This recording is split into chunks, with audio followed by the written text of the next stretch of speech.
So we begin first up with the news that's coming in from our sports desk. It's Gautam Gambhir's position as head coach that will be revalued on the basis of India's Champions Trophy performance next month. This, of course, amid concerns that there is discontent in the dressing room due to his push to end the long prevalent superstar culture in the team. So this is in wake of concerns that have been raised regarding discontent in the dressing room and India at large due to the long prevalent superstar culture in the team. It's action that could be taken against Gautam Gambhir as his position as the head coach. Let's go across to Shane, who's joining us live from our sports desk. Shane, first up, tell us what sources are telling you about what action is expected against head coach Gautam Gambhir.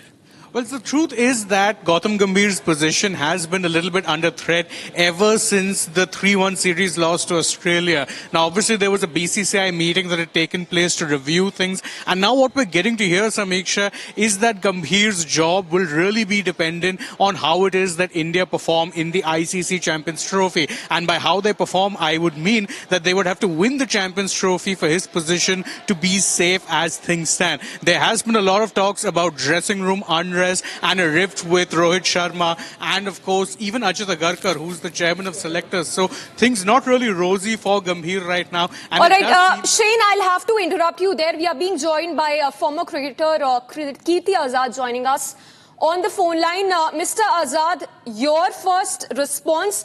But before I come across to you, let's go across to Shane again, who would want to take a question from you. All right, Kirti Azad, sir, thank you so much for joining us on Republic. First off, what exactly do you make of this entire situation that Gambhir has basically been told either win the Champions Trophy or your job is as good as gone?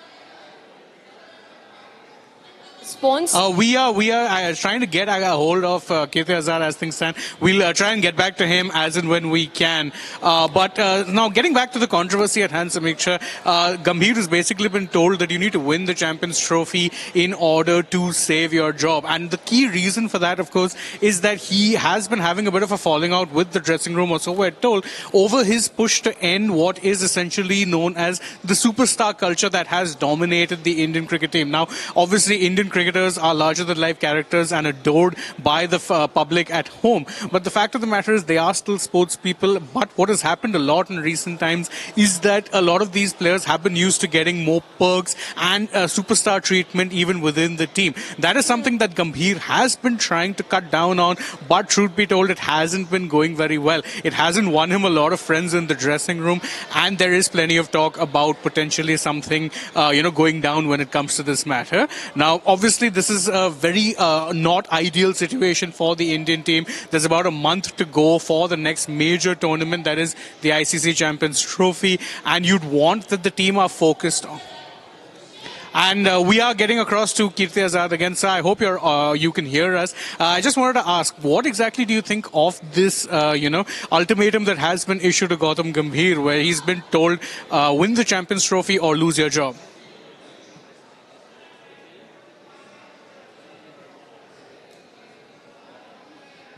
Nincompoops like Jay Shah managing the affair of cricket, they don't know what are the highs and lows that goes on to cricket.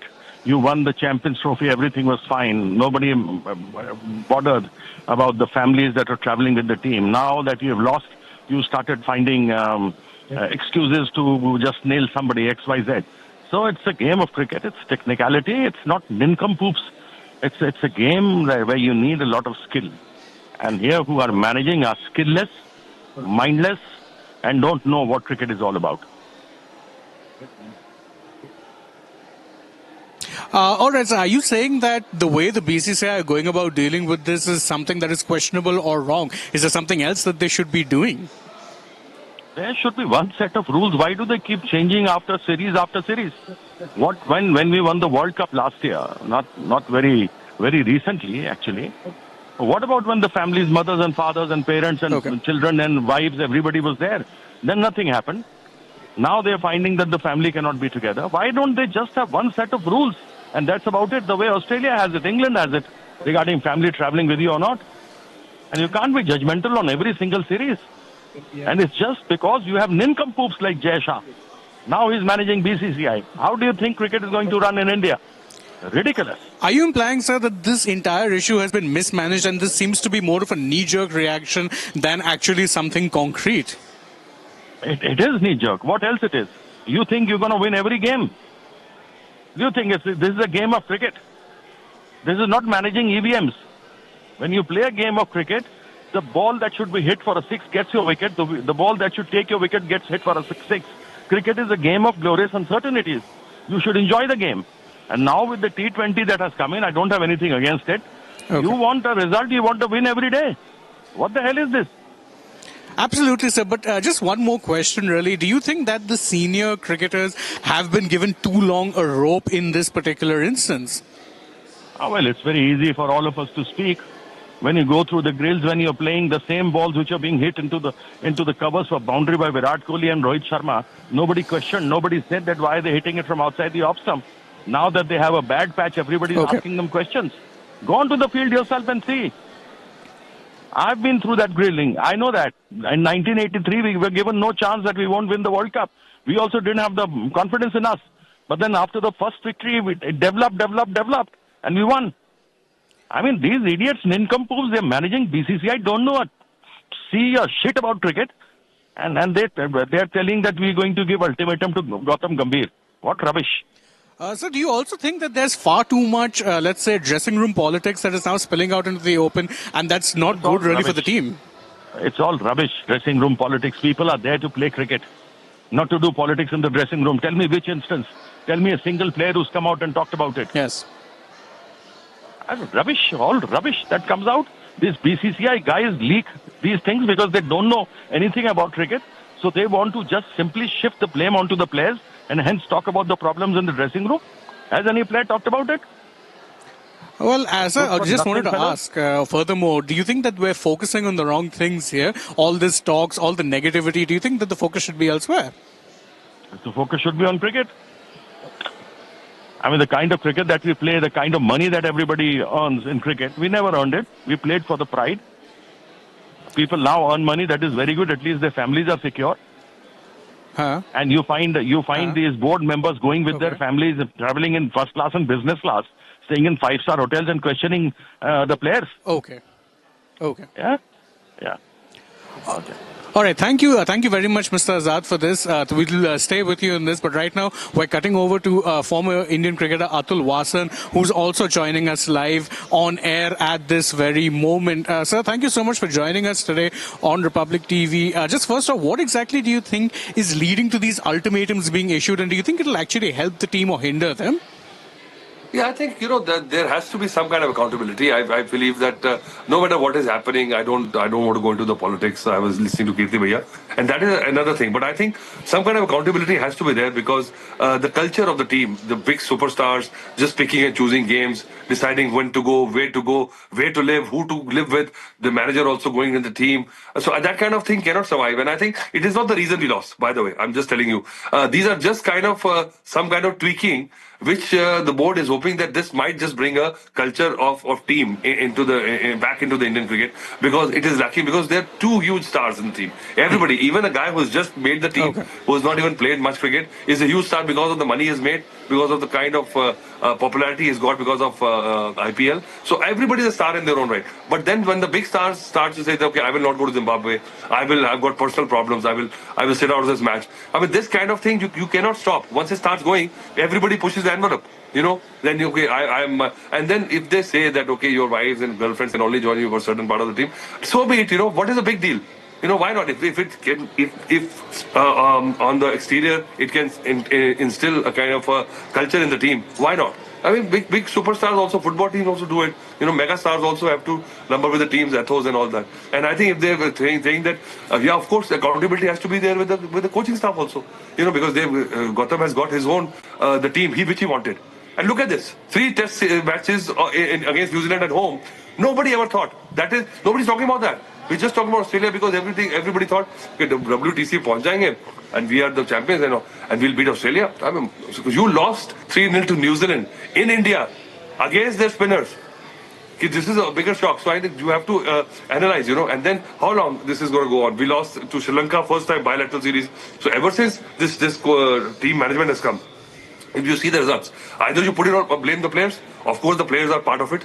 Of course, the superstar culture is a problem also. But as a team management, when you have your team, then deliver. If you don't deliver, then you have to be accountable. You can't just say that you can't question me. If you have appointment till 27, so be it. ऐसा नहीं हो सकता. Absolutely, sir. And we'll be handing over now to Samiksha. She'll take this conversation forward in the newsroom. Of course, Samiksha, you can carry on from here, and we'll keep tracking the story as things happen. That's right. Shane, stay with us. I'll request you to stay with us. But let's take another question from Mr. Wassan. Mr. Wassan, parallelly, if you were to also analyze India's performance lately, how would you put India vis-a-vis the performance of the cricket team in other series in the run-up to the Champions Trophy beginning 19th of February? I still believe that India is a hot favorite to Champions Trophy. No matter what has happened in Test cricket, we are comparing apple and oranges now. We've got a solid team. We've got too much depth in our cricket to just be bothered about this. But the problem is that once the big players decide to pick and choose, okay, I will play this, I will just walk in the team, and the system allows it, and that is where the problem is. If you do that, just have to deliver it. Walk the talk. If you do that and don't deliver, then at least you have to listen to this, what we're talking about. ऐसे नहीं हो सकता. You can't have your cake and eat it too. So I think this culture of and there has to be some hard calls, but who will take the hard call? If you see the total selectors we've got, I don't even know the selectors. I know Ajit Agarkar is the chairman. Baki kaun selectors hai? Nobody cares. Nobody even bothers about them. They are just told to do whatever. This is the team. This is the team management has decided to pick, and this is the team is. And the big player is saying, okay, he'll not playing this series. He will come and play the next series.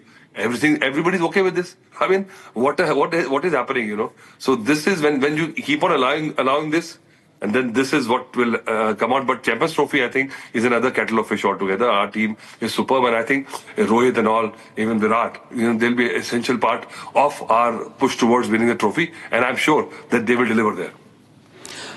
Absolutely. But sir, one more thing. There's a lot of talk about, managing dressing room egos. And do you think it's reached a point now where things have gotten too far, where players are more concerned about their own PR rather than, of course, the sport, which is, of course, what has gotten them all this fame to begin with? Yeah, of course it is. I think they will feel that, no, nothing is wrong. We have not done anything untowards. We are very conscientious. We are totally right. But somehow it creeps in. Your team manager is so much of commercialization that you cannot absolve yourself because it will creep in. Your personal managers are there, your PR, your family members are there, and you've got this social media churning up stories and all. And where there is a smoke, the fire has to be there, and all this kind of culture, and that spoils somehow the team ethos and the whole ecosystem of the team. So I think somehow you have to actually become like monk-like. If you have to put our cricket back on track. And now what's happening is we'll be discussing across formats, which is not right. I'm talking about Test cricket. Test cricket, we need specialized players. And the problem lies in that nobody is interested to play the dirty, ugly cricket, which Test cricket needs. And those kind of players, Cheteshwar Pujara, Ajinkya Rahane. Have you ever seen Cheteshwar Pujara in any commercial, ever? In a TV commercial? I can show you 20 IPL players who are like not even 1/7, 1/5 of his talent, get all the accolades. So why does a young player who you cultivate as a Test player will start to play these flamboyant shots? Because he needs to survive, he needs to make money, he needs to get contracts. So how do you compensate the players who you want to invest for Test cricket? So now the big stars who are straddling formats, 140 crores we are, and 8 players play across the 3 formats. What the hell is going on? Absolutely, sir. And also, there's a lot of talk about Gambhir trying to stamp that culture out. Do you think he should actually be given more time there? Because it seems like he's trying to do the right thing. There's nothing wrong with his intentions, yeah? Of course, I think he's somebody very tough. I've seen him as a kid, and sometimes he gets overboard about it. But if he's trying to, but give him the leverage, give him the authority You've given him the responsibility, but without authority, then you judge him. It's not wrong, because he also knows he has to go through various channels and he has to placate many players, big, small, and you know that if he takes hard calls, then you know the whole of the billions of the fan brigade of the big stars will come after him. But then the board should support him. He said, "ठीक है, देखा जाएगा, आप करो, हम देखते हैं." But you have to deliver. If you don't deliver, then don't say that my contract is till 27. If you do whatever you want, you have your coaching squad. But he said that he wanted to change for Pujara. The board should have given him Pujara. Because if he gets Pujara and doesn't perform, then he has to be out also. So you can't have your cake and eat it to halfway measure चलता रहता है कि ये ले लो, इसको मत लो. वैसे तो फिर then he's also not performing. Then when you judge him, he'll also feel hard done by. Absolutely. But do you think that he is getting that support? Because, you know, such reports coming out now and we're getting to hear that his job is on the line doesn't exactly scream universal backing from the board. See, success has got many fathers and defeat is an orphan. So this is what it is. So even if he wants that, you know, in piecemeal, he might be getting the support. He's got this coaching staff, whoever he wanted, he has got it. But after that, you know, especially you have to walk the talk, the players have to be with it. And if the players, you know, just behave like prima donnas and you can't drop the ones you want and you can't pick the ones you want, then, you know, it is just not fair to just pinpoint everything on him. Yeah. And also, sir, continuing on in the same, you know, vein, do you then think that, let's say, if he doesn't win it, then it's going to be curtains? Because as you mentioned, till 2027, he does have a contract, but it doesn't seem like that contract will hold much water if he doesn't start getting good results soon. Again, you know, as I said before, that if you compare our results across the formats, merging T20s, the test cricket and one-day cricket, somehow he will always have points to prove that, okay, I did well here, I did well. And you will always say that, okay, ये नहीं हम जीते, ये नहीं जीते. ऐसे नहीं होता. मुझे लगता है कि Champions Trophy is a one-day cricket. Our system is very good. We are there. And in spite of what has happened in Australia, I feel that we are a very, very strong contenders for the Champions Trophy. And I feel that, you know, you can judge Virat Kohli and Rohit Sharma, and, you know, these are the two main names coming up. But I think these will be the crucial guys if we have to win the Champions Trophy. And we should just back them. We should not talk about all these things, and we should back Gautam Gambhir and all these players right now. You know, this is too myopic a topic and a narrative just to get after them and all that. And if the board is trying to do certain things and implement certain things, let's take it as a positive. Don't just pick flaws into it and put a reason to it. It is not because of the wives going on the tour that we have lost. We've lost for many other reasons, it's a culmination of anything that was going wrong over the past 2-3 seasons. And now, if we have woken up to it, just back these players and wait for it to happen.